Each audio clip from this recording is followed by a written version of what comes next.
తెలంగాణ మాజీ CM BRS chief కేసీఆర్కు ఆయన కుమార్తె ఎమ్మెల్సీ కల్వకుంట్ల కవిత రాసిన లేఖ రాష్ట్ర రాజకీయాల్లో సంచలనమైంది.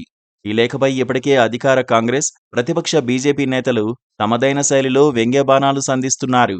అలాంటి వేళ మెదక్ ఎంపీ బీజేపీ నేత రఘునందన్ రావు మరోసారి స్పందించారు. మంగళవారం హైదరాబాదులో ఆయన విలేకరులతో మాట్లాడుతూ తండ్రి కుమార్తెల మధ్య మధ్యవర్తులెందుకు అని ఆయన సూటిగా ప్రశ్నించారు. జూన్ 2వ తేదీన కవిత కొత్త పార్టీ రాబోతోందని ఆయన జోస్యం చెప్పారు. అనంతరం తెలంగాణలో కవిత పాదయాత్ర చేస్తారని ప్రకటించారు. కవిత గెలిచినప్పుడు కేసీఆర్ దేవుడయ్యారని, మరిప్పుడు దెయ్యం ఎలా అయ్యారంటూ ఎంపీ రఘునందన్ సందేహం వ్యక్తం చేశారు.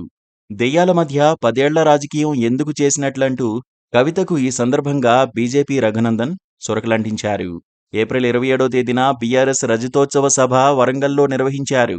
ఈ సభకు పార్టీ నేతలతో పాటు కార్యకర్తలంతా భారీగా తరలివచ్చారు.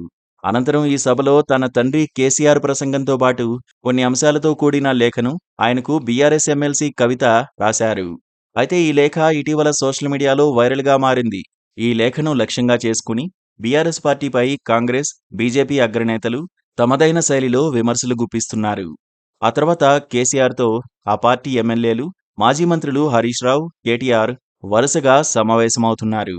కాళేశ్వరం ఎత్తిపోతల పథకంలో భాగంగా మేడిగడ్డ రిజర్వాయర్ నిర్మాణంపై జస్టిస్ పీసీ ఘోష్ కమిషన్ను రేవంత్ రెడ్డి సర్కార్ ఏర్పాటు చేసి ఈ కమిషన్ ఎదుట హాజరు కావాలంటూ కేసీఆర్తో పాటు హరీష్ రావు, ఈటల రాజేందర్లకు నోటీసులు జారీ అయిన విషయం తెలిసిందే. జూన్ 5వ తేదీన కమిషన్ ఎదుట హాజరు కావాలంటూ బీఆర్ఎస్ చీఫ్కు జస్టిస్ పీసీ ఘోష్ కమిషన్ జారీ చేసిన ఆదేశాల్లో స్పష్టం చేసింది. ఈ నేపథ్యంలో ఈ టాపిక్ డైవర్షన్ కోసమే ఈ లెటర్ పాలిటిక్స్ అనే ఓ చర్చ సైతం రాష్ట్రంలో కొనసాగుతోంది. Please subscribe to KTV Telugu. KTV Telugu. KTV Telugu channel.